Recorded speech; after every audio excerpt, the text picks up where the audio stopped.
y está en grabación. Así que Jorge Chapas, puedes presentar la reunión si estás con micrófono.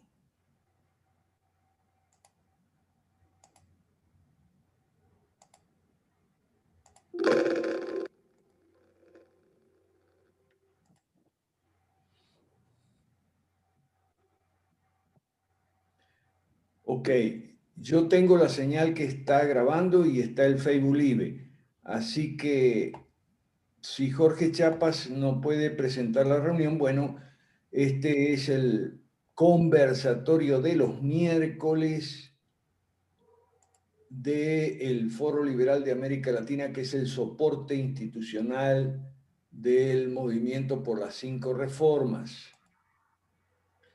Hoy les toca exponer sobre el tema la crisis en Perú y su solución al equipo de José Luis Tapia y los líderes del Partido de Evolución de Perú.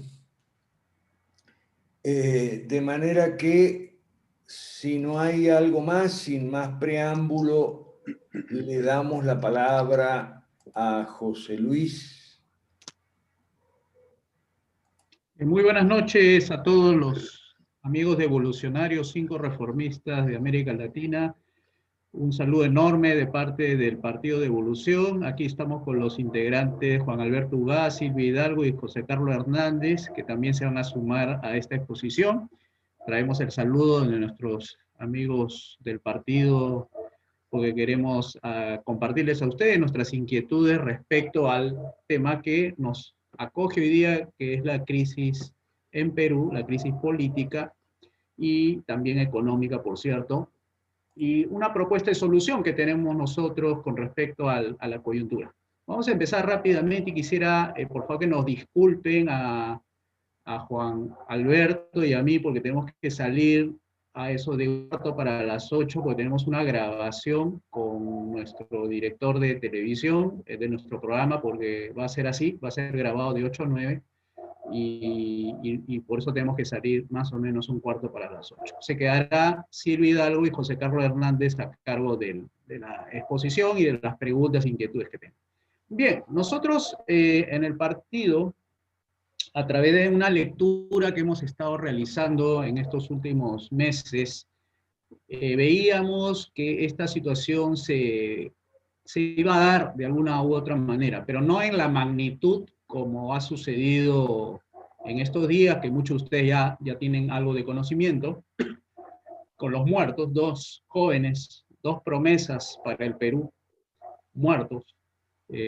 No podemos todavía calificar si fue asesinato o no, si fue la policía, si fueron infiltrados o fue error humano de parte de los propios manifestantes, quienes por ahí hay muchos videos que podrían estar mostrando algunas informaciones contradictorias entre sí, pero lo cierto es que esta manifestación del día lunes ha sido de alguna manera acelerado por las fuerzas que hay detrás, ¿no? Fuerzas políticas interesadas, y que nosotros ya podríamos decir que estábamos al borde de la oclocracia, es decir, la tiranía de la muchedumbre, no del pueblo, porque el pueblo tiene según Rousseau, tiene una voluntad única, algo parecido.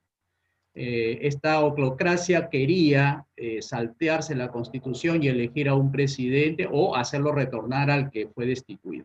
Un poquito de historia del tema, o sea, para que ustedes conozcan, es que el Perú ha tenido 4 presidentes en 4 años, ¿no? Primero con el señor Kuczynski, que fue elegido en el año 2016, a él fue destituido, iba a destituirlo y él renunció por una serie de alcances en casos de corrupción que le atribuían a él que había sido una persona que había estado detrás de muchos negocios siendo funcionario del Estado, y entonces de alguna manera lo declararon incapaz o algo parecido. Entonces las fuerzas políticas lideradas en ese entonces por Keiko Fujimori de su grupo Fuerza Popular, que tenía la mayoría de votos, impulsó la vacancia, ¿no? en dos ocasiones justo. En la primera no les surtió efecto, y en la segunda sí le fue bien, y destituyeron poniendo a el señor Martín Vizcarra, que es el presidente que nos gobernó desde el año 2018 hasta más o menos un par de días. El señor Martín Vizcarra también sufrió lo mismo que Kuczynski, fue declarado incapacidad moral permanente, que está dentro de un articulado de la Constitución, se siguieron los procedimientos constitucionales correctos, fueron 105 congresistas los que declararon dicha incapacidad, e inmediatamente en la sucesión presidencial debería haber venido la señora la señora Arauz, Mercedes Arauz, que era la segunda vicepresidente, pero ella ya había renunciado hace varios meses y el Congreso se lo aceptó. En virtud de ello, la sucesión sería, según nuestra Constitución, el presidente del Congreso, que en este momento fue el señor Merino, que ustedes ven ahí, que duró apenas unos días, no duró mucho, y además él aplicó pues el articulado que decía vacancia del presidente, ¿no? Hay una moción que firman varios congresistas, declare incapacidad moral permanente del presidente de la República, ciudadano Martín Vizcarra, según lo establecido en el inciso 2, artículo 103. O sea, no había golpe de Estado, pero esa es la narrativa de la izquierda. La izquierda ha estado detrás, porque realmente cuando asumió el señor Merino, presentó un gabinete que lo interpretaron que era de derecha.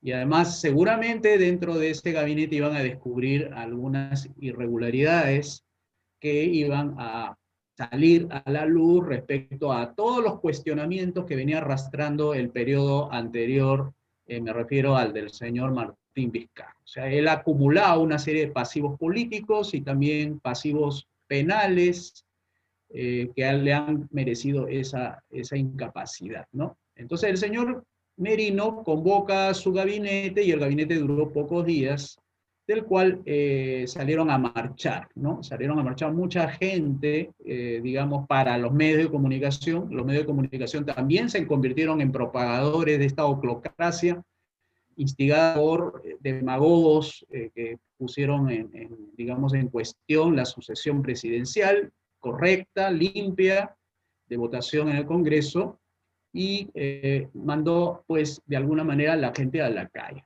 Y la gente a la calle empezaron a pedir presidente a Vox Populi en las plazas, que no querían que ya sea Merino, ni mucho menos, y que ellos querían otro presidente que no había votado a favor de la corrupción. Entonces, se dio la democracia invertida. En vez de que los que eligieran, en vez de lo que los elegidos fueran los del partido con mayor representación política, el presidente de la República pertenece a un partido que tuvo una minoría junto con el Frente Amplio. Él pertenece al Partido Morado y el Frente Amplio pertenece a la izquierda. Ellos, que eran minoría en el Congreso, le cayó el poder tanto en el Congreso como en la presidencia. Es decir, fueron elegidos candidatos de una minoría, ¿no?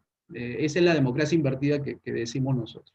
Ahora, este comportamiento del partido del señor Sagasti, que es el presidente actual, tuvo comportamientos sinuosos, ¿no? Querían restituir, por eso marco ahí en rojo el retorno del presidente Vizcarra. Fíjese hasta dónde llegó el partido de inexpertos políticos, ¿no?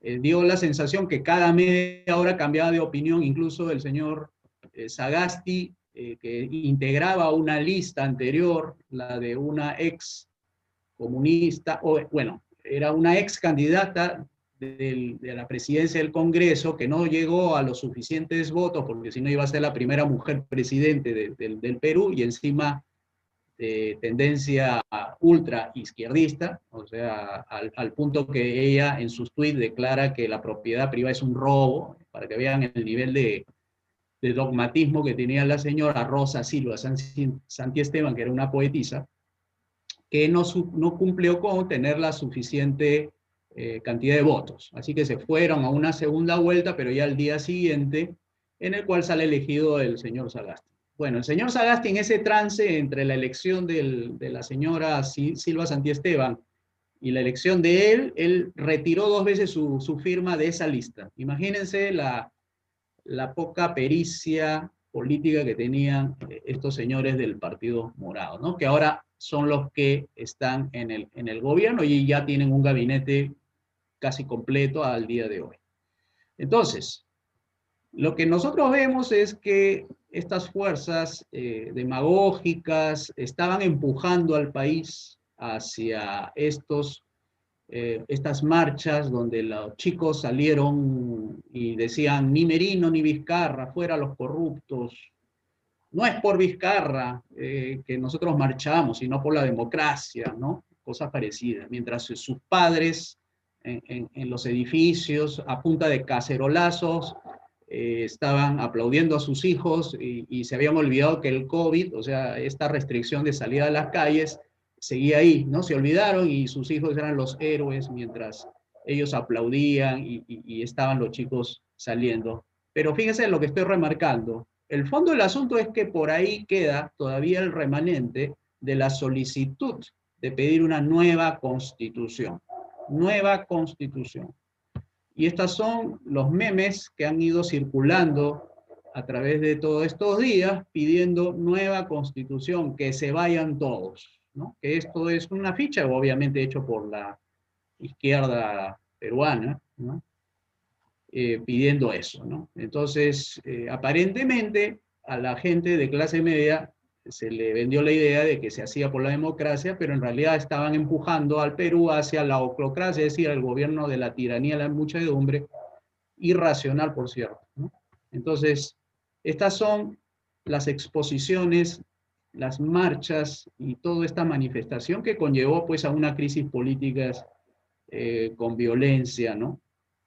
Pero eso era al final la parte política, ¿no? La izquierda, como sabemos, agudiza las contradicciones que ellos mismos la generan a través de su violencia, pero eso queda todavía ahí en debate, ¿no? Y además, también por amigos, fuentes cercanas, las marchas llevaron a una confluencia de hechos. Chicos que salieron a las calles provienen de familias desempleadas, frustraciones personales de haber perdido sus estudios en la universidad porque el padre no podía pagar debido a que formó parte del ejército de desempleados que habían sido producto de esa cuarentena que el gobierno forzó a todos mandarlos a su casa, ¿no? Entonces provocó desempleo, la economía nacional cayó, y estos tipos de situaciones económicas, políticas, sociales, fueron combustibles que de alguna manera se catalizaron perfectamente y profesionalmente, dicen muchos analistas, para que estas marchas pudieran tener convocatoria, ¿no? O sea que hay mucha frustración por el lado económico, por el lado social y por el lado político, ¿no? Que ha sido el momento perfecto, o como se dice algunas veces, la tormenta perfecta, ¿no? Eso es lo que ha ido. Ahora, nosotros hacemos un paralelismo, y ahí quisiera invitar a mi colega del partido, Silvia Hidalgo, para que nos cuente de una manera, digamos, los paralelismos sobre lo que ocurrió también algo en Brasil, porque ella reside en Brasil, y nos puede dar algunas luces sobre ese aspecto. Silvia, por favor, te escuchamos.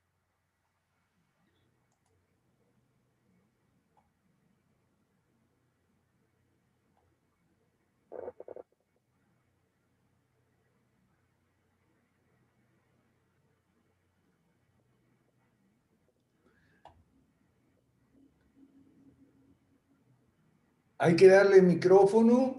¿Sí o Me no? imagino, sí, creo que sí. Me parece que sí tienen que ver. Sí, yo la veo acá. Solicitar reactivación. Le estoy solicitando reactivación de audio. ¿Ahora me escuchan? Perfecto. Sí. Te escuchamos, Silvia. Disculpen, buenas noches a todos. Realmente yo ya estaba con maletas hechas para regresar a Perú, a acogerme por la ley del retorno, y en marzo me agarra la pandemia aquí en Brasil y todavía estoy aquí con pretensiones de regresar al Perú en diciembre. Y bueno, trabajo en el área de comercio exterior, solo para que entiendan por qué vivo entre Brasil y Perú. Trabajo con comercialización de commodities, ¿no? De Brasil a Perú. Mis clientes están en Perú, es del Perú profundo, vamos a decir así, no son corporaciones formales, son corporaciones informales. Entonces siempre yo les hablaba a ellos, ¿no? De que había paralelos entre Brasil y Perú, ¿no? Cuando Ollanta Humala, ¿no? Lo presentan, por ejemplo, al principio, ¿no? Con terno y corbata, por ejemplo, ahí hay un paralelo porque Lula da Silva en 2003, en su candidatura, ya se presenta también de forma diferente, ¿no? Con una ropa ya, como diciendo, más capitalista, ¿no? Ya no tanto haciendo un paralelo con Chávez, ¿no? Sino cambiando un poco el discurso. Y bueno, para hablar un poco así y trazar los paralelos rápidamente, no tengo mucho tiempo tampoco, me parece que tengo 10 minutos. Entonces, básicamente, todo comienza, ¿no? Tenemos básicamente 25 años, ¿no? Que Brasil vive en un socialismo y que la gente no pensaba que eran 22 años de socialismo, ¿no? Comienza prácticamente a través del gobierno de Fernando Henrique Cardoso en 1995, ¿no? Y se extiende prácticamente hasta 2019, ¿no? Entonces hay varios periodos donde en 1995 hasta 2003 entra el socialismo fabiano, ¿no? Del PSDB con Fernando Henrique Cardoso, que lanza el Plano Real, por eso su popularidad, ¿no? Su reelección también, que fue muy importante. Vivíamos momentos de hiperinflación aquí en el país, ¿no? Y bueno, Lula cuando entra en el 2003, él promete no cambiar en nada el modelo capitalista, ¿no? Con metas de inflación, superávit, con estímulos fiscales, el cambio fluctuante, eso él lo respetó, ¿no?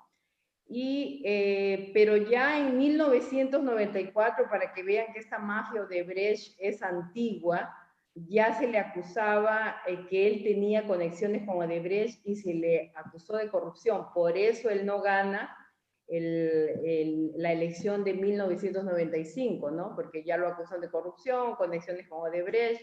Entonces, básicamente la mafia Odebrecht se consolida cuando él llega al poder en 2003, ¿no?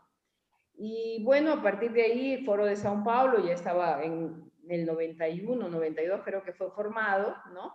Él no gana la elección en 95 y él básicamente el socialismo se consolida a partir de Lula da Silva, que realmente no cambia la política económica, pero que implementa aquella cosa de justicia social, igualdad con planos sociales, ¿no? Bolsa Familia, Hambre Cero, que hoy lo he escuchado al actual presidente de Perú, que realmente al final de los resultados, según los izquierdistas ha dado súper resultados, pero la verdad es que aumentó inclusive la dependencia, ¿no? De la gente más humilde por el Estado, que eso es lo que al final ellos quieren, no es porque necesitamos oportunidades, ¿no? Y no migajas, ¿no? Y Lula se consolida, ¿por qué? Porque en 2003 la China se abre al capitalismo global, ¿no? Las commodities, entonces se gana mucho dinero con esto, y hay un crecimiento y él mantiene el equilibrio fiscal, ¿no? Pero ya rápidamente ya hay una corrupción, ¿no? Comienza la corrupción, el mensalón, que alguna gente lo recuerda, ¿no? Y luego se pierde la oportunidad, ¿no? De oro de Brasil. En 2000, no me acuerdo, que en un año la revista The Economist, ¿no? Coloca a Brasil como el fenómeno, ¿no? El Cristo Redentor, ¿no? Subiendo, y en 2009 el Cristo Redentor bajando, exactamente porque Brasil pierde su oportunidad de oro, porque Lula mantuvo la política económica para crear una estabilidad, ¿no? Y la gente pobre, hubo una movilidad social entre 2003 a 2008 realmente. La gente estaba muy entusiasmada, Lula, se reelige, pero ya en 2008 tenemos la gran crisis económica, ¿no? Y Brasil vuelve a su realidad, ¿no? Entonces se pierden esos 5 años de oro, donde no hay reformas, no se moderniza el país, no hay enmiendas constitucionales para ayudar a la iniciativa privada, no hay privatizaciones, más privatizaciones que eran necesarias tampoco, se aumenta apenas el consumo, ¿no?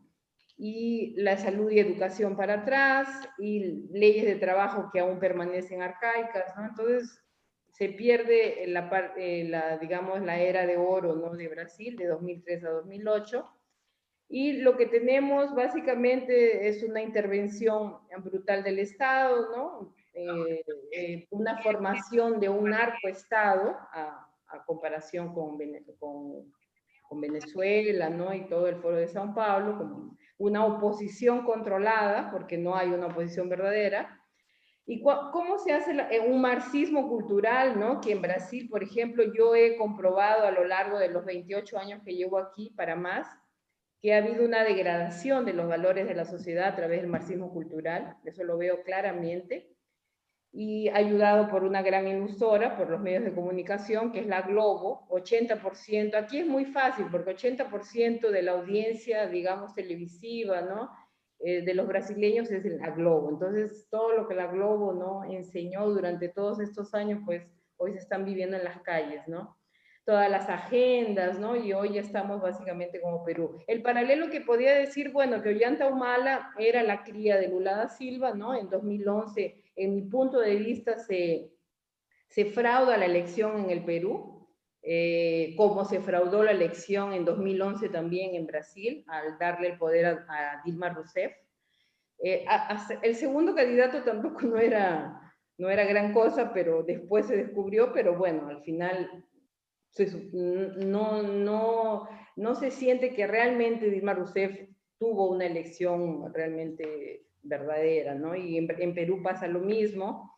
Y bueno, Ollanta Humala prácticamente viene con la misma cosa de Lula da Silva, no voy a tocar la política económica, voy a poner a gente no probada en la área económica, ¿no? Que va a mantener todo, pero voy a avanzar con la agenda socialista, ¿no? De la Bolsa Familia, que no sé cómo le llaman en Perú.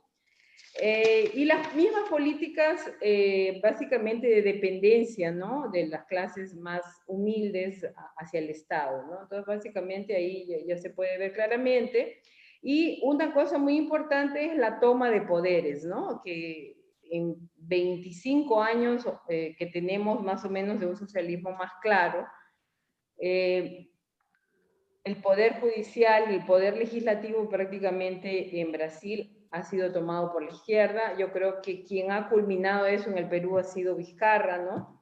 En estos 2 años que rápidamente ha ocupado todo y ahora tenemos básicamente un Estado totalmente tomado, ¿no? En Brasil, vuelvo al año 2000, entre 2019, ¿no? Que son las elecciones, donde ya hay un cansancio, un desgaste del socialismo aquí en Brasil, y aparece el famoso filósofo Olavo de Carvalho, que formó la derecha, la nueva derecha brasileña, o la única que ha existido desde mi punto de vista, a través de clases online, ¿no? Donde muchos jóvenes comienzan a escucharlo y él comienza a explicar todo este fenómeno, ¿no? El socialismo, de la transición de un socialismo más moderado a un socialismo más radical, la toma de poderes, el narcoestado, etcétera. Y dicen que eso no va a terminar bien, ¿no? A no ser que haya un cambio de posición. Y lo que él dice es algo muy importante, que uno tiene que ganar estas ideas socialistas, comunistas, en el plano de las ideas, ¿no? Y no con militancia, sino formar intelectuales de derecha conservadora que puedan, ¿no?, replicar todo este conocimiento a los jóvenes, a la gente, ¿no?, a la sociedad. Entonces, básicamente a través de él se forma esta nueva derecha y se lanza un candidato patriota al estilo Trump, que básicamente era un desconocido, era una pieza de último del Congreso, tenía casi 28 años dentro del Congreso, no había hecho grandes cosas, se le conocía por su irritación rápida, por sus frases un poco, digamos, altas, ¿no?, dentro del Congreso, pero no pasaba de eso, ¿no? Entonces, básicamente, a través de Olavo de Carvalho, se crea esta nueva derecha a la cabeza con Bolsonaro, un militar, ¿no?, patriota, digamos así, y rápidamente a través de las redes sociales, que ya en ese tiempo ya estaban totalmente copadas, ¿no?, por toda la sociedad que las miraba, ¿no? Entonces se elige a un presidente outsider, totalmente desconocido en la política brasileña, y bueno, es lo que tenemos hoy, y la dificultad de gobernabilidad que no existe para él, porque la Suprema Corte, como en otros países del mundo, ha tomado ya ese activismo judicial, ¿no?, que básicamente el presidente es una pieza, a través de ellos deciden lo que se tiene que hacer, lo que no se tiene que hacer, el presidente ya no manda, porque los gobernadores igual, ellos les han dado autonomía a los gobernadores, la Suprema Corte, para que hagan durante la pandemia lo que ellos quieren, muchos están ya conectados con el globalismo, con China, entonces hay poco que hacer en relación al gobierno Bolsonaro, pero hay cosas rescatables, lo que está moviendo en la parte de la infraestructura, está tratando de salir de este hoyo, ¿no? Y infelizmente yo creo que la pandemia o la plandemia, como muchos lo dicen, ha sido nada más para colocar y terminar de implementar el socialismo en lugares que realmente todavía no estaba bien fundamentado, ¿no? Y yo pienso que ahí está Perú incluido, ¿no? Y también Brasil, ¿no? Porque tenemos básicamente, como digo, vuelvo a repetir y ya por concluir rápidamente, no hay gobernabilidad, él tiene a toda la prensa contra, ¿no?, los medios de comunicación totalmente globalistas, izquierdistas, no hay un canal de televisión como en Estados Unidos o en un Willax aquí en Brasil, ¿no?, que diga algo diferente, tienes que buscarlo solamente en las redes sociales. Entonces, básicamente estamos en las manos de Dios, Brasil está en las manos de Dios, probablemente le quieren hacer fraude en 2022, yo pienso, en mi modesto entender, no van a jugar limpio, tienen también todo tomado, es lo que me preocupa en Perú también, haciendo un paralelo, Jurado Nacional de Elecciones, ¿no? O sea, ¿será que son órganos realmente independientes o está todo tomado como ya en Brasil ha sucedido, ¿no? Entonces, muchísimas gracias, Silvia. impunidad, ¿no? Un año Lula estuvo en la cárcel y rápidamente ya ha salido, ¿no? A pesar de todas las pruebas que se tienen en su contra. Ok, muy amable Silvia por tu participación.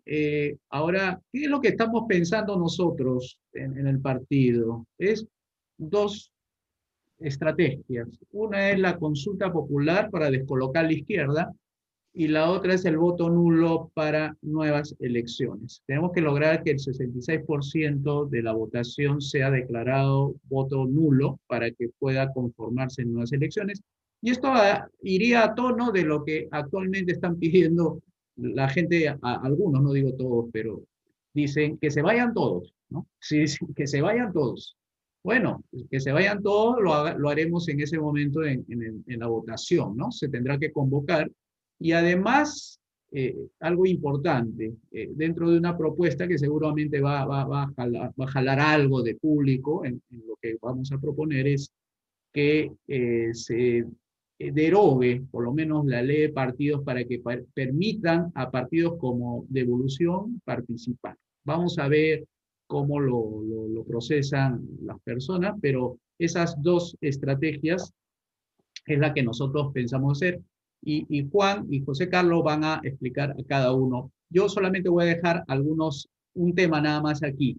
Si hacemos una comparación entre lo que propone la izquierda, la Asamblea Constituyente, y nosotros la consulta popular, en términos presupuestales, sería más o menos, para nosotros, hacer la propuesta significaría un costo de 336 millones de soles, y periodo de campaña hasta que se elija, si se aprueba las 5 reformas, sería 4 meses, ¿no? O sea, 336 millones a razón de 4 meses, y el costo del voto, esto se saca de esta información de acá, el costo del voto para el Perú sale 15 soles por votante, más o menos, para que tengan idea cuánto cuesta hacer un referéndum. Sale 336 millones, que es la multiplicación de 25 millones por 15 soles, ¿no? Y si aplicamos la constituyente, tendría que ser tres digamos, actividades políticas. 2 referéndum, uno para aprobar si se va a una constituyente, y la otra referéndum es para aprobar la nueva constitución. Y además, adicional el costo de una asamblea constituyente. El presupuesto de los 2 referéndums sale 1.009 millones de soles, más o menos. 2 referéndums, 2 referéndums. Y en el caso de una asamblea constituyente saldría 615 millones de soles, mantener, que es más o menos el presupuesto de del Congreso, ¿no? Más o menos. Tendría que, hay unas personas que entendidas en la materia, dice que cuando hay un periodo de asamblea constituyente se tiene que necesariamente apagar al Congreso. O sea, no podría coexistir. Bueno, todavía no está armado el debate, pero algunas informaciones estamos recogiendo sobre eso. ¿Cuánto es el periodo? Más o menos, tomando el periodo de Chile, sería 17 meses para evacuar una constitución que no sabemos en qué va a terminar. Que nosotros vamos directo, es decir, vamos a la consulta popular, comparamos contra lo que se va a gastar, que son 1.600 millones de soles, y nosotros tendríamos en incertidumbre política 4 meses versus 1 año y medio de pura incertidumbre. Ese podría ser uno de los argumentos que nosotros vamos a utilizar. Bien, ahora,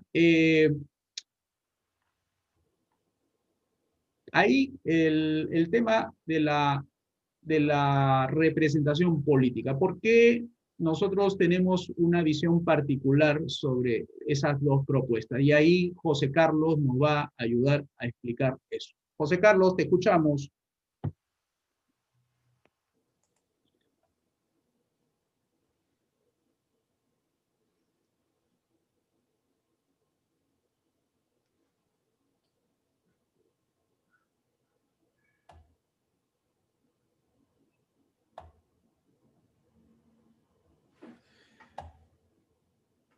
Tal vez no tiene micrófono, a ver si Eric o Jorge nos ayudan con José Carlos Hernández Casalino, no sé si lo tienen ahí en Sí, la estoy lista. solicitando que aperture eso.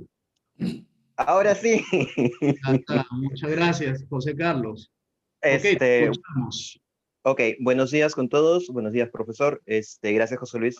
Sí, como José Luis ya estuvo adelantando, acá en Perú hay, en realidad, si uno suma el tema de la crisis que hemos y que aún de alguna manera estamos viviendo por el tema de salud, más la encerrona que nos ha hecho el gobierno de obligarnos a limitarnos económicamente y quedarnos en las casas, más la pérdida de trabajo, más en muchos casos la frustración por no poder seguir los estudios adecuadamente, etcétera, etcétera, ha generado un clima de frustración, de impotencia y de rabia contenida que ha aprovechado estas circunstancias la izquierda como para poder redirigirla.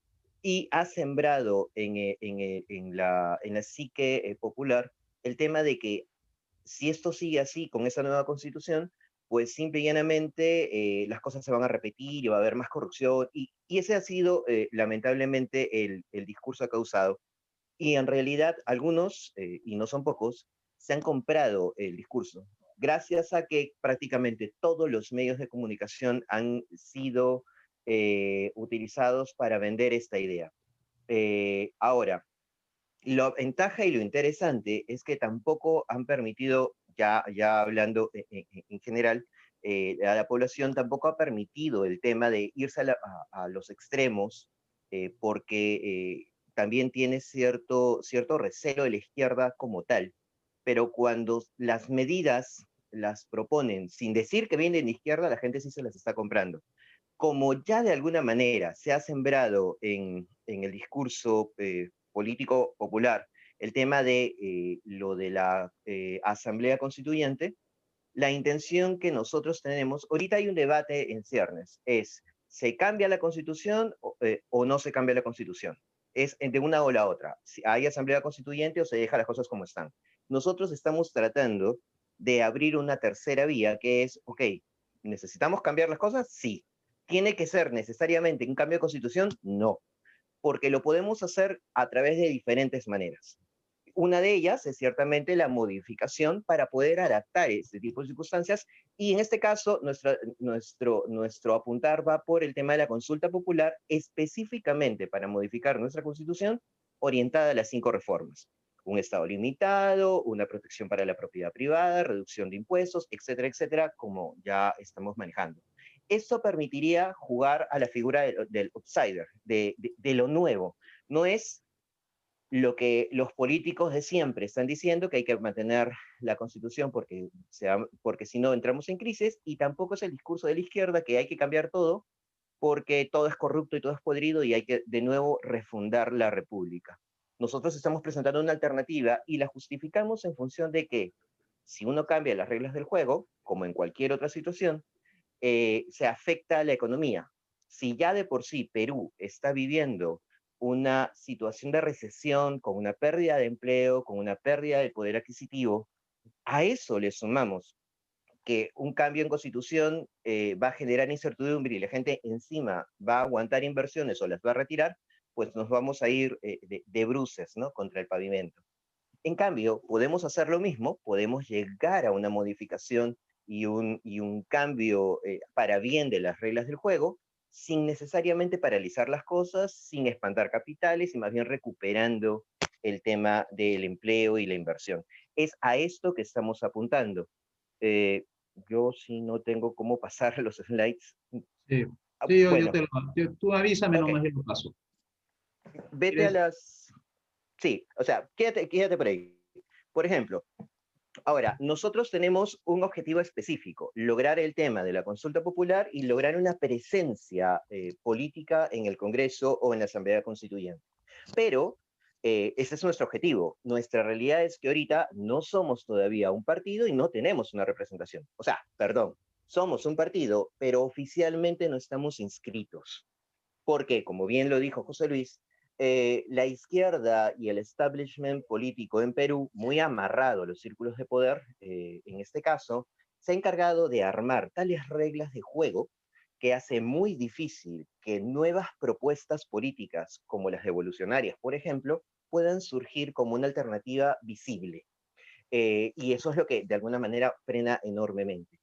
Pero la ventaja es que la crisis que se ha generado, porque siempre te venden lo mismo, permite que puedas cuestionar la ley electoral en base a esta coyuntura y decir, vamos por el voto nulo porque nada de esto sirve, planteemos una nueva elección, ciertamente la valla es alta, 66% de los votos registrados tendrían que ser nulos, pero sí se podría hacer, ya que ha habido esta conmoción, y inmediatamente llamemos a una modificación de las reglas del juego en base a la ley electoral y llamemos al tema de una consulta popular. Es decir, no nos quedamos en la clásica de todo mundo de pedir el corto plazo voto nulo y ahí nomás, como un tema de reclamo efímero, sino es, hagamos esto buscando aquello. En este caso, buscando la modificación de la ley electoral para lograr que puedan surgir nuevas alternativas frente a los problemas que estamos viviendo. En este caso, nuestro objetivo a corto plazo es básicamente eso, generar una ola, un movimiento que permita nuclear, que permita unir todas las fuerzas de derecha, que en este caso están apuntando a lo mismo y que se están sintiendo muy amenazadas y muy limitadas frente a esa planadora que la izquierda ha desarrollado a través de los medios de comunicación, el mismo Estado y todo lo demás. esta ola permite que, por ejemplo, movimientos como el movimiento de Sí a la Vida, Con mis hijos no te metas, que se dio en Perú bastante, o, el movimiento libertario o los liberales como tal, pues podamos unirnos en los elementos comunes y llevarlo adelante. Hago un paréntesis en este punto porque, por ejemplo, a raíz de las coyunturas que se han estado dando, ha habido mucha expectativa del grupo joven que está metido en el movimiento libertario, que son inclusive, ciertamente, son fans de Milei y todo lo demás, eh, han sentido la necesidad de moverse, de presentarse, de hacer algo. Y cuando han ido descubriendo que devolución, ante lo que ellos asumían como teoría, evolución y las 5 reformas plantean formas concretas de llevar eso a la praxis, están viendo con extremada enamoramiento, por llamarlo de alguna manera, justamente a nosotros como partido. Es más, en algún caso nos están viendo como los hermanos mayores y en muchos de ellos están sumándose a las filas de devolución porque han hecho su inscripción al partido, están empezando los cursos de formación, porque dicen, o sea, yo soy, por ejemplo, yo soy minarquista, yo soy anarcocapitalista, lo que quieras, pero tengo que admitir que los planes que Devolución está planteando y las 5 reformas están planteando son exactamente lo que mi país necesita y yo quiero apoyar eso. Tal vez no sea anarquista, no importa, pero por lo menos lo que ustedes están haciendo va dentro de lo que yo puedo apoyar y me gusta. Y estamos teniendo mucho de ello dentro de todo, porque están identificando que es necesario hacer activismo político para salir de esta situación. Ya, continúo. Por ejemplo, como José Luis me está poniendo ahorita en la imagen, nosotros, en marco a estas circunstancias, estamos empezando a preparar gente. Estamos tratando de tender puentes en las diferentes esferas que de alguna manera se sientan amenazadas, en este caso, los militares, los policías, los maestros, los empleados públicos, los empleados municipales, etcétera, etcétera. Estamos tendiendo puentes, pidiéndoles que nos cuenten sus experiencias desde ese espacio, desde esa esfera, que nos participen sus necesidades y cómo las 5 reformas podrían ayudar a viabilizar ciertas necesidades o ciertas modificaciones que ellos necesitan.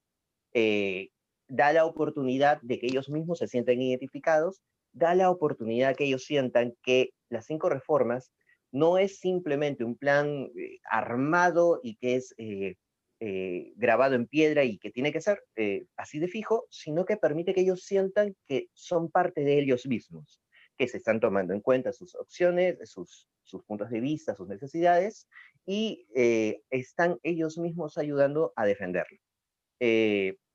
Ahora, todo esto permite, como lo estábamos diciendo, que a través de todos este conjunto de maniobras estemos fortaleciendo esta necesidad que vimos de armar un frente grande, amplio, que tuviera muchos elementos comunes para la derecha, pero que fueran elementos comunes. Hay bastantes variables, acentos, si quieren llamarlo, dentro de lo que son los pensamientos de derecha, pero hay muchos elementos comunes que nos están ayudando a fortalecer. Se les está diciendo muy claramente que tenemos que unirnos porque tenemos un enemigo en común que tiene todas las de ganar si es que no nos unimos y que después podemos llevar a conversaciones un poco más adelante en cuanto a las pequeñas diferencias, pero que sobre los planes de evolución que ya les está planteando, que están basadas en las 5 reformas, pues podemos trabajar y hay muchos elementos que son bastante amigables para lo que ellos están viendo. En otras palabras, o se están sumando a devolución en un tema formativo para poder integrarse como voluntarios o como militantes, o están planteando ser alianzas estratégicas. En muchos casos, los youtubers libertarios están haciendo eso y ya está empezando a sumarse apoyos y intereses de lo que es la familia más conservadora y la familia policial militar, inclusive, que ya ha hecho bastantes comentarios del interés de poder sentarse a conversar cómo podríamos sumarlo completamente, ¿no? Va más o menos por ahí. Ahora, las acciones puntuales que en base a eso estamos manejando, ya en marco a especificar, son un fuerte trabajo en redes, a través directamente de la página web y de los programas que estamos desarrollando, o a través de las asociaciones estas que estoy comentando con jóvenes. La otra opción que estamos viendo es exhibir signos, o sea, mostrar que no todo es la bandera roja o carcerolazos, sino más bien estamos viendo signos como, por ejemplo, banderolas celestes que puedan colocarse en casas o tejados, de tal manera que se exhiba que está empezando a surgir algo diferente, una alternativa frente a este tipo de situaciones y manifestaciones de bochinche que había en la calle, y que básicamente están llamando a no vamos por la violencia, vamos por el diálogo, vamos por el voto nulo, porque nada de esto me está representando y yo quiero algo diferente, ¿no? Otra de las opciones que también habíamos visto es en calles y avenidas, pues el tema de soltar volantes, panfletos, todo aquel elemento que permita de alguna manera el poder ya en la calle darle algo a la gente que pueda recordar, y de paso poder ir tomando pulso de cómo se está desarrollando, ¿no? Y bueno, hacer uso de lo que es en redes el tema de los hashtags, por ejemplo, vacancia del sistema, por ejemplo, la violencia no me representa, o sea, jugar con ese tipo de situaciones, ¿no?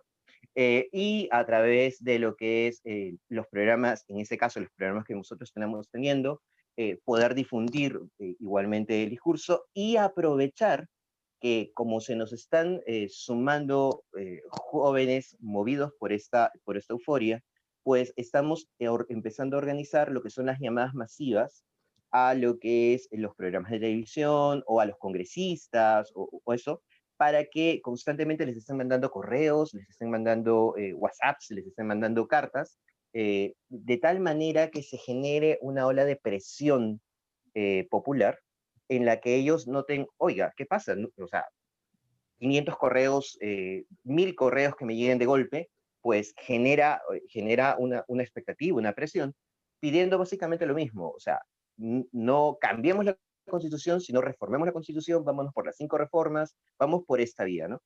Es una alternativa mucho más estratégica que en este caso salir a las calles con bombos, platillos, ollas y demás, arriesgando también a que haya infiltrados o que haya un amago de violencia o exponer a las personas que nos están apoyando. Y bueno, básicamente serían eso en ese punto. No sé si me Muchas olvido. gracias, José Carlos. Vamos a darle ya la palabra final a A Juan. Juan. Por Sí, favor, claro. Juan, para que por favor nos expliques lo del voto nulo y la ley de partidos políticos. A ver cómo nosotros lo estamos viendo para nuestros dos objetivos que queremos promover.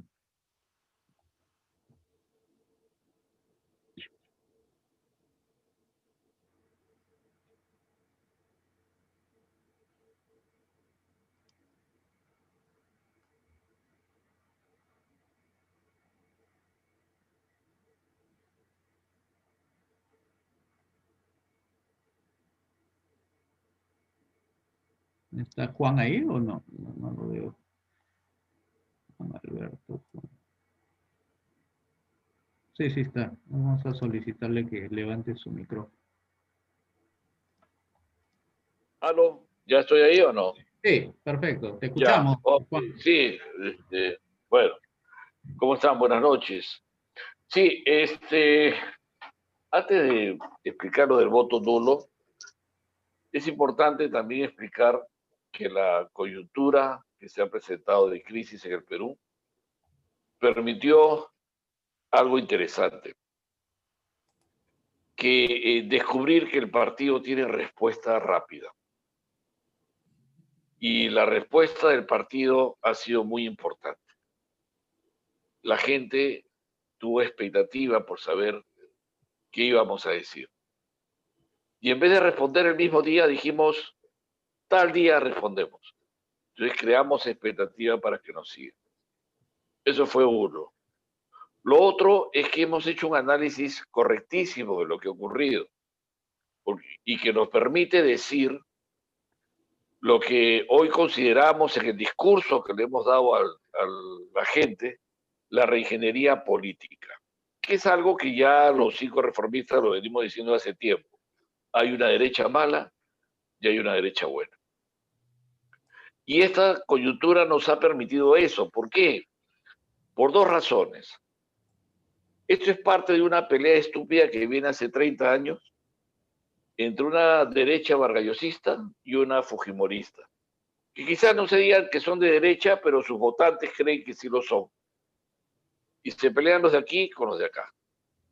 Y entonces se van metiendo zancadillas y zancadillas, y la salida de Vizcarra ha sido considerado por el otro lado como un me volviste a vencer. Y entonces Merino se convirtió en el enemigo número 1 del Perú sin haber hecho absolutamente nada, porque hasta ahora nadie te dice qué cosa te hizo Merino. Y tenían que poner a Sagasti porque de alguna forma era volver a ganarle al otro lado. Y su limitación mental se reduce solamente al pleito entre ellos dos. Y entonces nosotros hemos dicho, la izquierda ha avanzado astutamente, basada en el discurso maquiavélico de divide y vencerás. Un país masivamente anticomunista por la experiencia del terrorismo, por la experiencia de Malacato, por la experiencia de la hiperinflación, aprendió a ser emprendedora, emergente y anticomunista. Pero dividida, el comunismo llega sin tener en absoluto popularidad. Y llega porque nos divide. Entonces, eso nos permite acusar a la derecha mala y a decirle abandonen la guerra. Nosotros somos el discurso que unifica a la expresión masiva anticomunista del Perú, el Partido de Evolución. Y por supuesto acusamos a la otra derecha que se acobarda, que retrocede, que dice, no, yo soy de izquierda, como Fernando de Soto, o el otro señor López Aliaga, que también dice, no, yo no soy de derecha, soy de centro, ¿no? Porque siempre se acobardan y les da vergüenza decir que son de derecha. Entonces nosotros nos quedamos con el espacio para decir nosotros somos la derecha política, ellos son la derecha mala. Entonces esta crisis nos ha permitido decir eso. Por otro lado, hemos explicado con claridad que si la izquierda trepa, y gracias a esta ley permite que existan los vientres de alquiler que son propiedad de las ONG de izquierda. Entonces viene cualquier tipo que quiere ser candidato, porque un día la Virgen se apareció y le dijo, yo te he elegido de candidato, ¿no? Y se trepan ahí un montón de oportunistas, pero también tienen que subir los de la izquierda. La pregunta es, ¿cómo llegan los comunistas si nadie en la cédula de votación encuentra el símbolo de la olla y el martillo? Llegan por los vientres de alquiler, y deben haber unos 20 vientres de alquiler, que con toda la ley y todos los adicionales de la ley, monopoliza la entrada de otros argumentos políticos. Entonces, para que caiga a la izquierda y no tome el poder, hay que derogar esta ley. Que no exista ley de partidos y que cualquiera pueda participar, hace que la izquierda tenga que competir con un discurso más claro y más político y no politiquero. Entonces, ese es un argumento importante. Por eso es que el nulo se convierte en nuestro plan mínimo y más cercano. Para poder llegar a las 5 reformas, tenemos que ir por el nulo. El nulo deroga la ley y nos da la posibilidad de ir en la campaña electoral siguiente, ¿no? Ir en la competencia electoral siguiente. Y con todos los elementos que se han estado diciendo allí, yo creo que podríamos tirarnos a esta otra piscina, ¿no? Porque tenemos la piscina del Foro Latinoamericano y la de la Consulta Popular. Entonces, vamos a ir entrando con una propuesta interesante. es válida políticamente también, ir por el nulo. Y sobre todo porque tenemos una propuesta detrás del nulo. Derogar una ley mala que no permita el monopolio de los bienes de alquiler que son propiedad de las ONG de izquierda y que es la única forma de evitar que la izquierda se cuelgue del poder y de permitir que otras opciones participen. Así que esa es la esencia del concepto de por qué vamos por el mundo. Ok, muchas gracias, Juan. Bien, para terminar y aperturar pues las preguntas, lo que podemos decir después de todo, nosotros, todo lo que hemos podido explicar, es que el partido pues está aprendiendo, pero está haciendo las cosas serias y de manera responsable, ¿no? Hemos visto a cómo es que la crisis peruana, si bien es algo que nadie lo desea, sin embargo es también una oportunidad, ¿no? Una oportunidad para afianzar nuestros valores, nuestros proyectos, sobre todo nuestro proyecto político, y es una oportunidad como venimos diciendo, ¿no? Entonces, eso es un poco el mensaje, que hay un mensaje esperanzador, un mensaje donde hay una propuesta, hay un proyecto, nos permite unificar a las fuerzas políticas de derecha, no la derecha mala, que digamos los líderes tienen unos conceptos totalmente errados de cómo llevar esta situación a mejor puerto, sino hablamos de la derecha desde las bases populares, a esa nos referimos y queremos convocarlas igual al grupo conservador, convocarlas, tender los puentes necesarios para que podamos conversar, colaborar, unir esfuerzos para hacer frente a esta coyuntura que se presenta para nosotros de manera favorable para poder ganar el debate a la izquierda. Solamente hace falta sacar del camino a la derecha mala, que es la que nos está interrumpiendo en el debate verdadero de las políticas públicas, con la izquierda. Así que vamos a eso, a emprenderlo. Esa es parte de nuestra tarea, nuestra misión, y ya le estaremos comentando más adelante sobre los resultados que hemos tenido en estos periodos que ya se vienen. Muchísimas gracias y estamos atentos entonces a sus preguntas.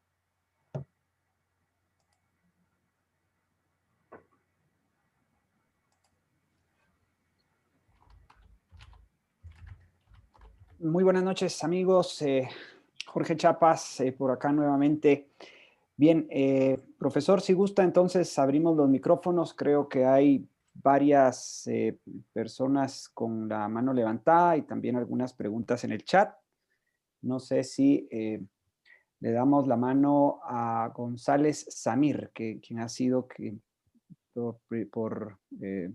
ha levantado la mano de primero. Adelante, González Samir, te estoy dando el micrófono.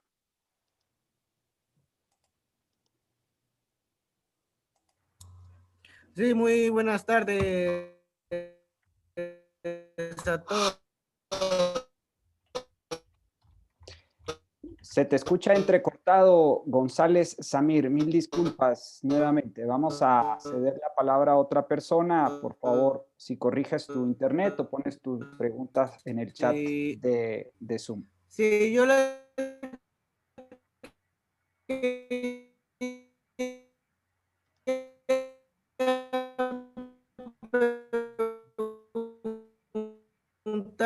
Adelante, José Andrés Aguilera, por favor. Hola, ¿cómo están? Muy buenas noches a todos.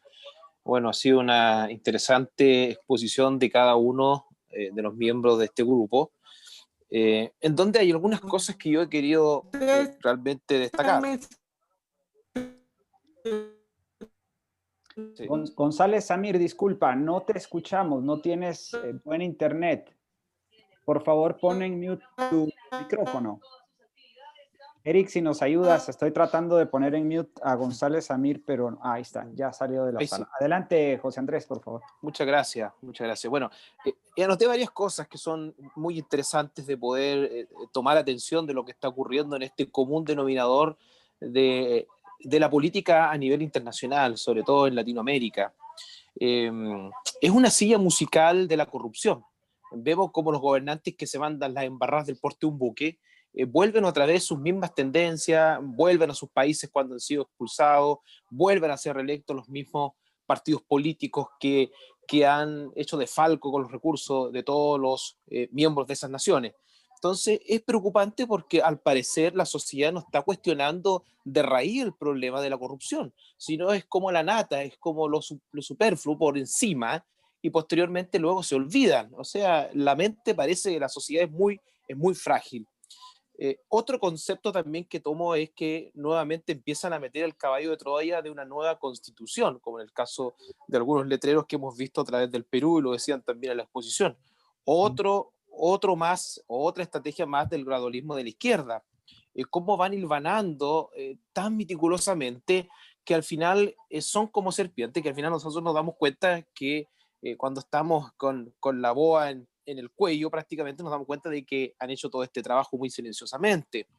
El afrodisíaco populismo también, ese afrodisíaco populismo que hace que ciertos políticos que estaban muy de capa caída hoy día toman un realce interesante y están punteando en las encuestas, y no solamente ocurre en Chile, sino está ocurriendo en todas partes. Entonces, creo yo que el desafío es tremendo.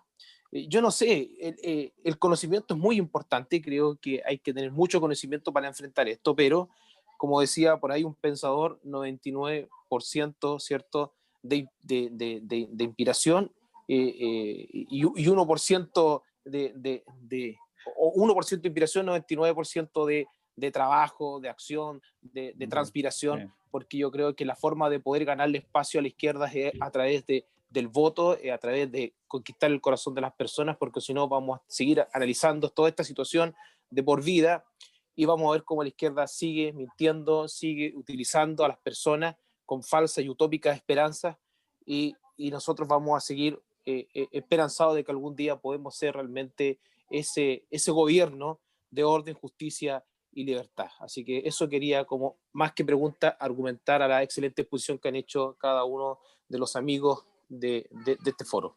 Gracias.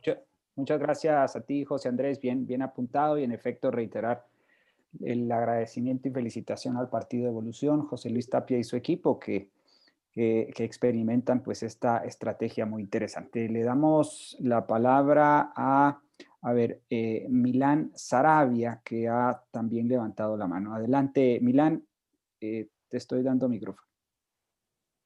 Buenas noches. ¿Se me escucha bien? Sí, se te escucha. Bueno, es una, no solo en Perú, ¿no? Es en toda Latinoamérica que se vive prácticamente estamos sometidos a la izquierda. Y ¿cómo van mi pregunta es, ¿cómo van a llegar a votar a la gente si ni siquiera saben que existen? Digo esto porque lo de hacer hashtags, lo de, digamos, planear contenido en YouTube, dar clases, todo eso, preparar gente, etcétera. Por ejemplo, Classroom es de Google, YouTube es de Google, te van a banear de ahí. Apenas vean que estés creciendo, que tengas un poco de éxito, que la gente esté empezando a hablar de vos, te van a banear. La prensa va a hablar en tu contra, te va a difamar, te va a atacar. Y sabemos el peso que tiene la prensa. En Twitter, Facebook, lo mismo. Y no solo eso, tenemos también las leyes que están en nuestra contra. Y yo pienso que es una población en Sudamérica que es totalmente radicalizada hacia el lado de la izquierda. Es muy difícil de convencer a la gente.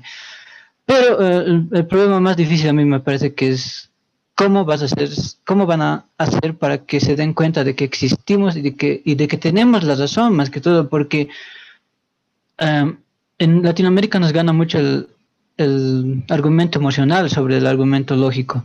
Eso sería. Muchas gracias, Milán. Excelente pregunta. José Luis, no sé si tienes alguna respuesta o alguien de tu equipo.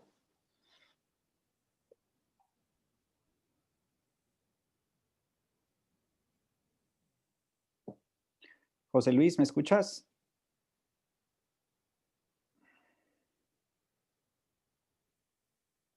O Juan Alberto Ugas, no sé si quieres responder a esa pregunta. Ahora te doy micrófono, Juan Alberto. Dame unos segundos.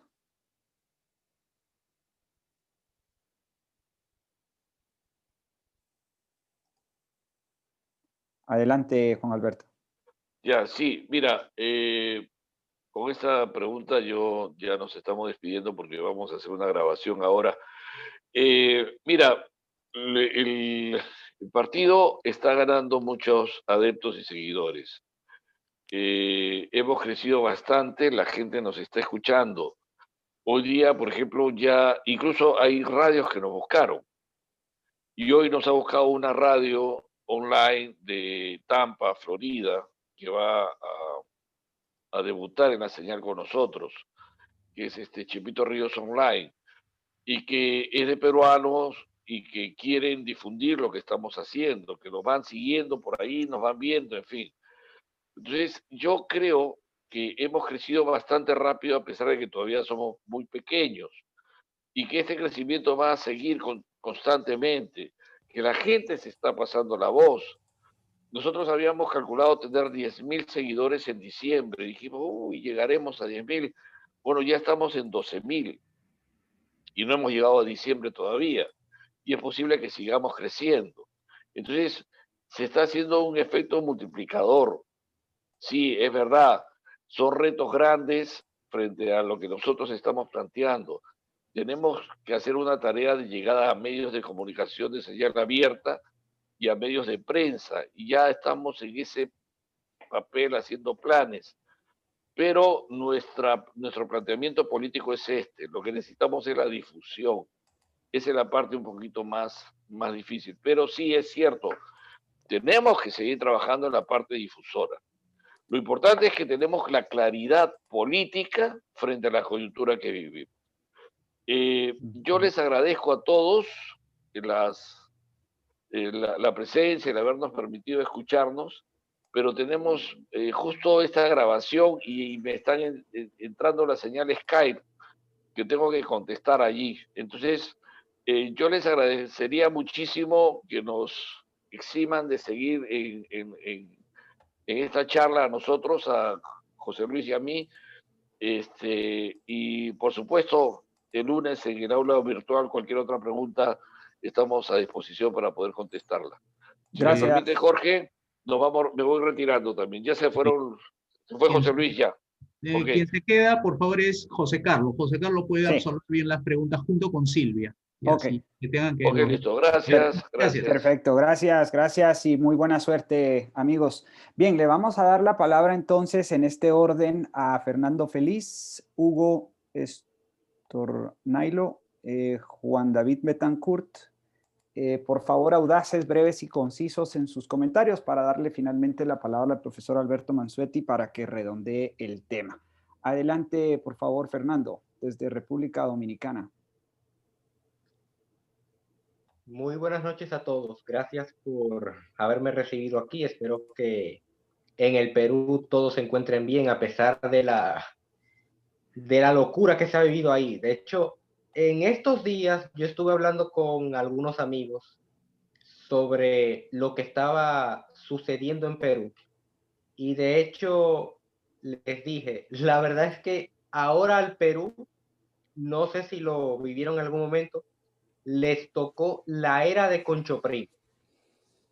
Es decir, Concho Primo era un personaje dominicano de los tiempos de las guerras civiles a principios del siglo XX, donde en prácticamente 17 años de gobierno tuvimos cerca de 15 o 16 presidentes, a razón de prácticamente uno por año, o inclusive menos, porque también hubo periodos de estabilidad relativa. Y claro está, el hecho de que en apenas 4 años el Perú haya tenido 4 presidentes, siendo quizás el récord el de Merino, que duró apenas 4 días en la presidencia, dio un poco de resquemor, sobre todo en la comunidad peruana de mi país, porque realmente en el Perú, aquí llegó un momento en el que los peruanos que viven aquí no sabían quién era el presidente. Es decir, una inestabilidad increíble. Y ahora tenemos a este tipo, Sagasti Hochschild. Sí, no fue tan difícil aprenderme su segundo apellido. Sí, yo sé que la señora Hidalgo se tiene que estar riendo, pero en fin. Que por supuesto, deja mucho que decir, deja mucho que desear y es un digno análisis de estudio. Saber cómo rayos fue que el Perú, una de las economías más estables, no solamente de América Latina, sino del Pacífico, llegó a esta situación. Y claro, los desafíos con los que tiene que lidiar el Partido de Evolución, el Movimiento 5 Reformas en el Perú, que tienen que presentar una propuesta muy buena. Yo considero que este tema de el voto nulo es una oportunidad que no pueden desaprovechar para comenzar a elaborar un plan, presentárselo a la sociedad peruana y que la sociedad peruana tome la suficiente conciencia respecto a cuáles son los verdaderos cambios que necesita ese país. De momento, mi sugerencia, más que una pregunta o algo así, es que aprovechen que va a haber un gobierno interino, el de este tipo Sagasti, que se ve que es más moderado que de izquierdas o de derechas, y un tipo un centrista moderado más atrapado todo, para ir comenzando a crear las bases para que en el 2021 lleven a la elección a un punto de cuestionamiento tal que los peruanos tengan forzosamente o de cualquier otra forma que plantearse la posibilidad de un verdadero cambio en ese país. Hasta aquí mi intervención. Muchas gracias, Fernando, muy amable. Le damos la palabra a Silvia Hidalgo, que por ahí no había visto. Te doy el micrófono, Silvia. Sí, buenas noches otra vez.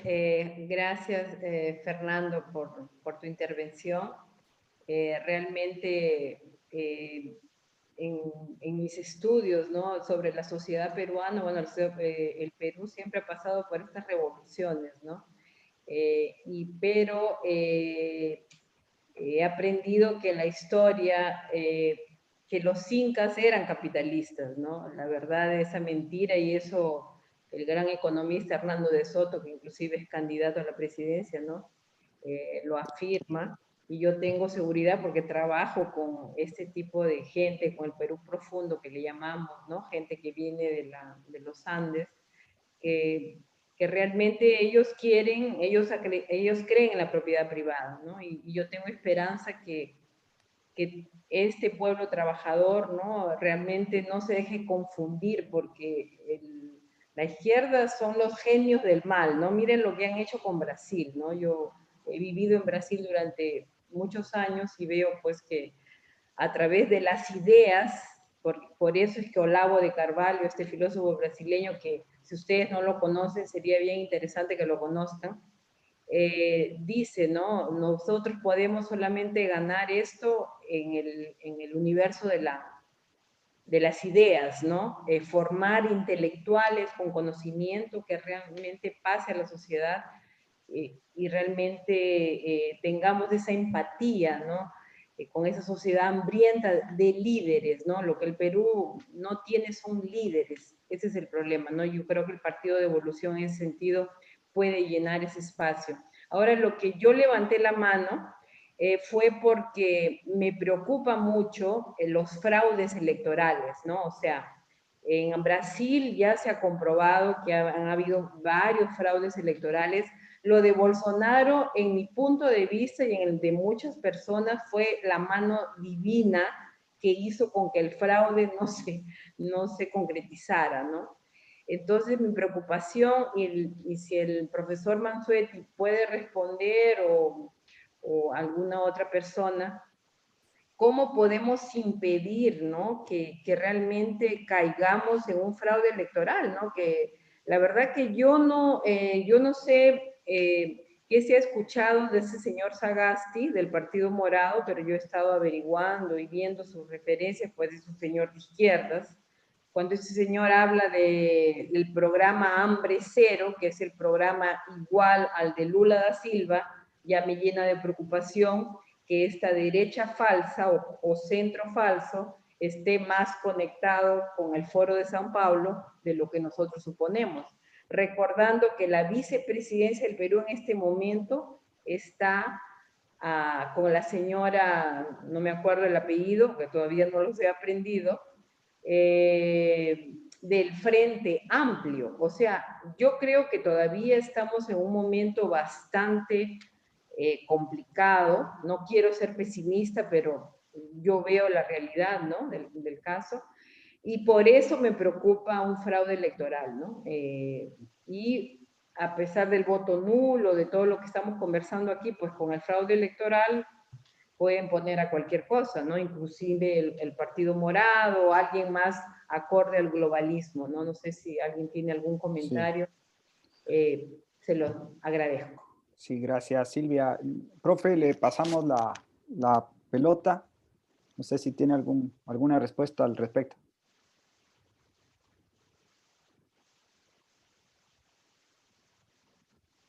Profe, ¿le escuchamos?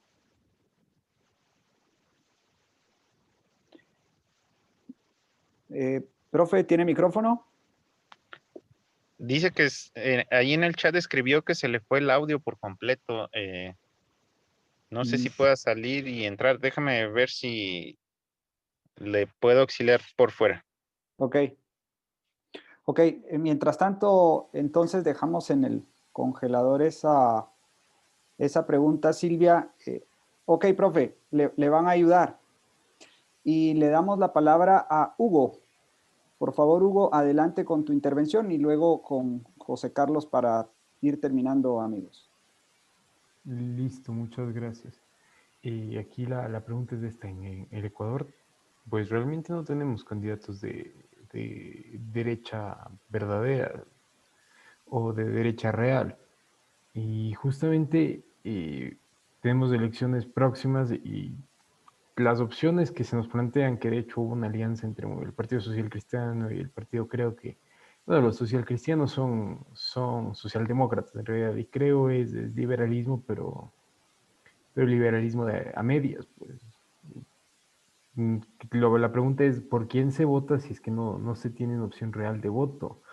Hay un candidato, eso sí, hay un candidato del movimiento Suma que tiene las ideas bastante claras, pero no tiene suficiente apoyo. Entonces, mi duda es, ¿a quién apoyar si es que no hay un candidato verdaderamente de derecha? Ok.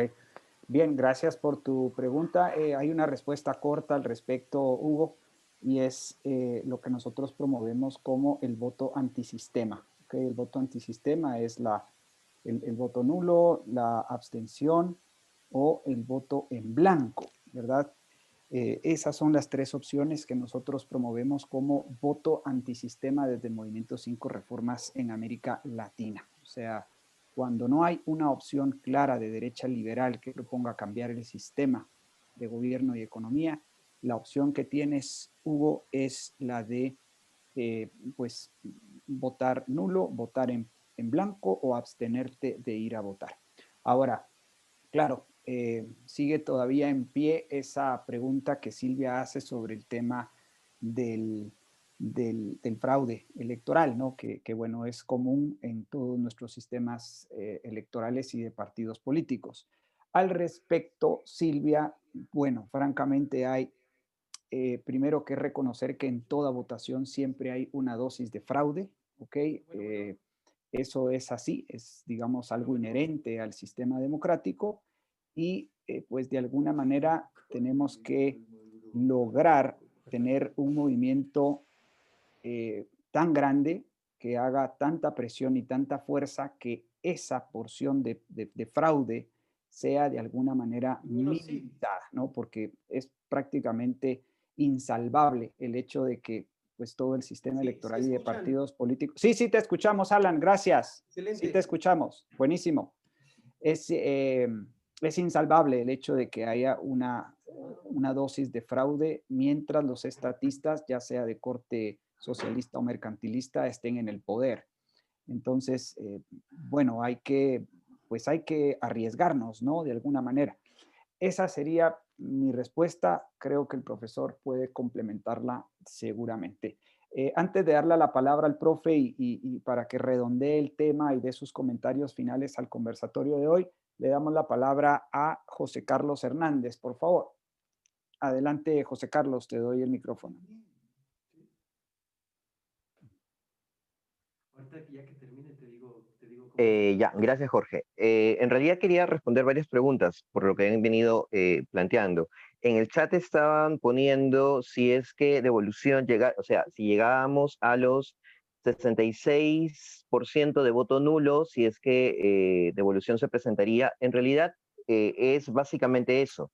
El voto nulo no se está pidiendo simplemente por el tema de votar nulo, que ya ha habido en periodos anteriores ese tipo de maniobra. Nosotros no estamos pidiendo el voto nulo solo por ser nulo o como protesta, lo estamos pidiendo contra un objetivo. Votemos nulo en función de tratar de modificar la ley electoral y cualquier propuesta alterna al discurso actual pueda surgir, porque los grupos de poder políticos, casi todos de izquierda o mercantilista de derecha, se han encargado de poner tales trabas que hace muy difícil el poder superar estas situaciones.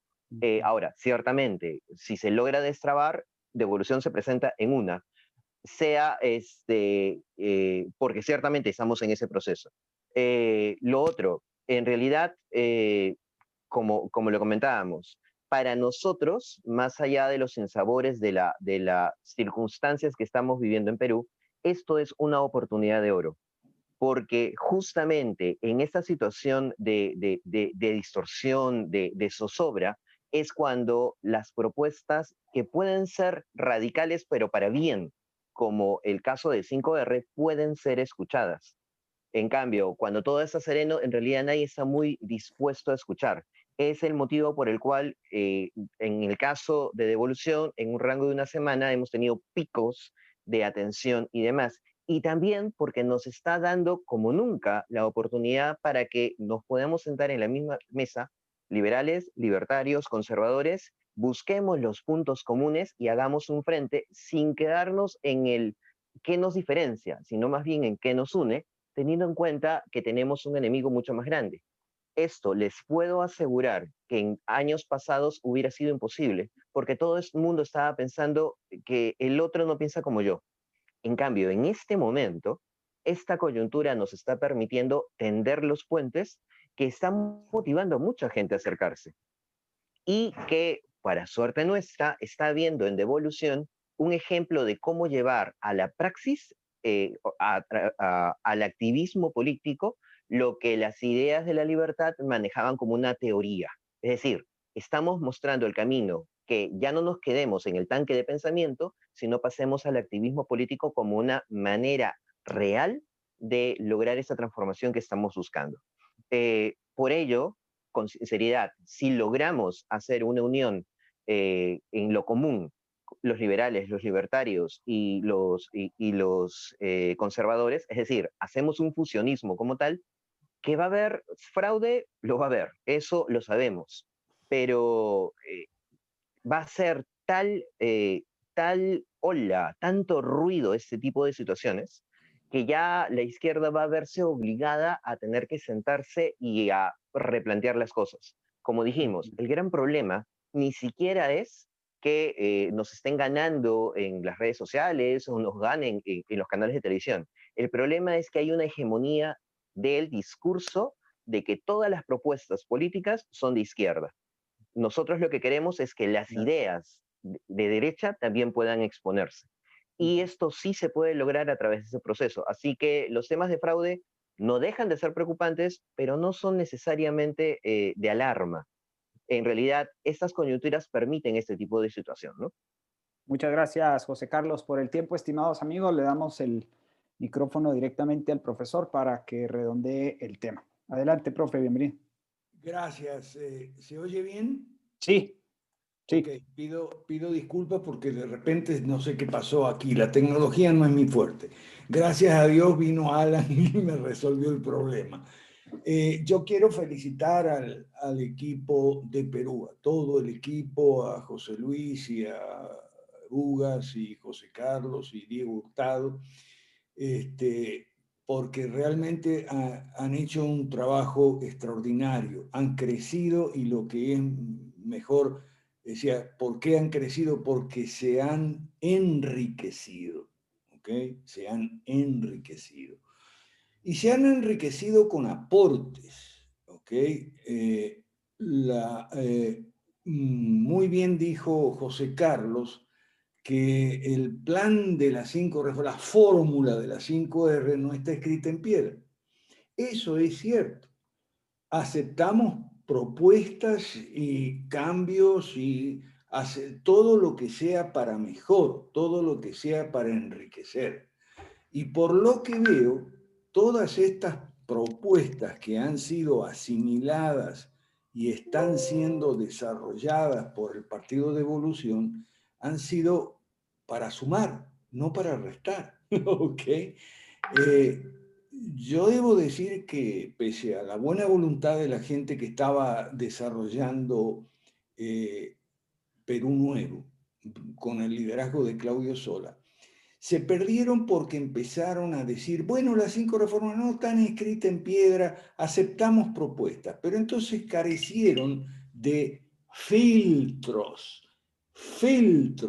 porque está bien, correcto, aceptamos propuestas, pero propuestas que sean buenas, no descabelladas, no insensatas, ¿ok? Entonces, le falló ahí, lo que le falló a Perú Nuevo fueron los filtros. Y lo que yo veo que el equipo de José Luis y la gente del Partido de Evolución ha hecho es sin duda porque le deben haber llovido propuestas insensatas, pero sin duda las han sabido filtrar y han aceptado, incorporado y desarrollado y sumado, enriquecido en una sola palabra las propuestas buenas, pues. Y eso es lo que están haciendo, por eso yo les felicito y animo a todos los demás grupos, equipos, gente en los partidos, en fin, de los otros países que no son el Perú, todos animo a que le digan eso a la gente. Sí, está bien, esto no está escrito en piedra. Usted puede proponer cambios, puede proponer modificaciones, puede decir aquí hay que poner más de esto y menos de lo otro. Ok, puede, pero vamos a tener un filtro bien grandote o varios filtros para saber qué es lo que suma, qué es lo que enriquece, qué es lo que nos va a hacer adelantar y vamos a contrastar y vamos a aplicar eso que los cristianos llamamos discernimiento.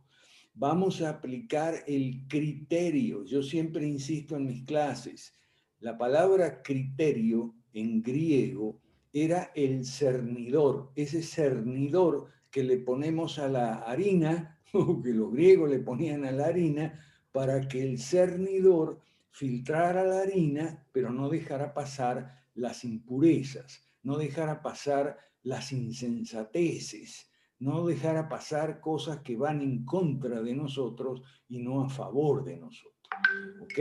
Entonces yo lo que veo que el éxito que está teniendo el Partido de Evolución se debe a un buen filtro. Ahí ha habido buen filtro, porque no me cabe duda que las propuestas insensatas les deben haber llegado, porque nos llegan de todos lados las propuestas descabelladas. Ah, no, pero yo tengo una idea mejor. Ah, no, pero yo tengo un plan. Ah, no, pero a mí me parece que deberían mover esto de aquí, está aquí, deberían moverlo para allá y lo de allá, moverlo para... Bueno, sí, ideas descabelladas les tienen que haber llegado, pero lo que funcionó ahí fue el criterio, es decir, el filtro, el cernidor. Y les felicito calurosamente por eso. Adelante, Jorge, te devuelvo el micrófono que ahora funciona. Sí, excelente, profesor. Muchas gracias por el excelente comentario de cierre a este conversatorio en el cual hemos pues conocido de primera mano cuál es la situación de permanente crisis, ¿no? En el Perú y en el resto de países de América Latina. En mi país igualmente hay una coyuntura pues para variar, efervescente en torno a la aprobación del presupuesto general de la Nación 2021 y precisamente por esa razón llegué unos minutos tarde y no pude presentar como debiésemos este conversatorio. Pero en todo caso, recogemos de este último comentario del profesor la invitación a desaprender estatismo, aprender liberalismo clásico, porque es de esa manera que se construye ese filtro de altísima calidad que necesitamos en nuestros partidos y movimientos políticos para poder encauzar nuestra indignación, nuestra frustración y nuestras ganas de cambiar nuestros países en América Latina. Así que, pues bueno, una vez más, como todos los miércoles, les damos muchísimas gracias por haber atendido a este conversatorio, tanto a nuestra audiencia en Facebook Live como a los asistentes en la sala de Zoom. Sí, profe. Una Sí. invitación nomás para que me sigan en Twitter y en Facebook, por favor, porque en Twitter y en Facebook yo estoy poniendo la fórmula de la 5R y en qué nosotros nos diferenciamos de otros movimientos liberales, libertarios, conservadores, paleo, minar, llámele como quiera. ¿En qué cosa? En que nosotros estamos contra el marxismo cultural, no nos hemos plegado como otros libertarios que se han plegado a la ideología de género y demás. En absoluto, combatimos, pero no nos olvidamos del marxismo clásico y del mercantilismo que heredamos de los siglos XX y XIX. Esa es nuestra línea histórica, la cual nosotros seguimos y que nos da paso a la fórmula 5R, que es desbaratar el marxismo clásico para que la sociedad pueda tomar las riendas de sus asuntos y combatir el marxismo cultural, sin asociarnos a ningún tipo de derecha estatista que le llamamos mala, sea mercantilista, religiosa o lo que sea. Gracias y perdón, Jorge, lo que pasa es que tuve como 15 minutos. Sí, no, tiene su permiso y perdón, profe, no hay problema. @ Mansueti Alberto, ¿no es cierto? Ok, @ Mansueti Alberto en Twitter. Por favor, pueden buscarme a mí también, estamos bastante activos como @JDChapas y los invito a todos los que tienen cuenta de Twitter a seguirnos mutuamente, por favor, a retuitearnos tanto en Twitter como a compartir nuestros mensajes en Facebook a fin de amplificar el mensaje lo más que podamos, ¿no? Compartir este live, que quede de tarea, por favor. Y pues desde luego también recordarles que están abiertas las clases del profesor Alberto Mansueti de los lunes, ¿verdad? Por favor, pueden comunicarse con él por privado. Y como todos los miércoles, pues nos encontraremos aquí seguramente de hoy en 8 días conversando sobre algún tema de coyuntura que nos permita pues, nuevamente lanzar el proyecto de la Gran Devolución y las 5 reformas. Muchas gracias por ahora. Hacemos camino al andar con Dios y con la verdad por delante. Hasta la próxima. Feliz noche.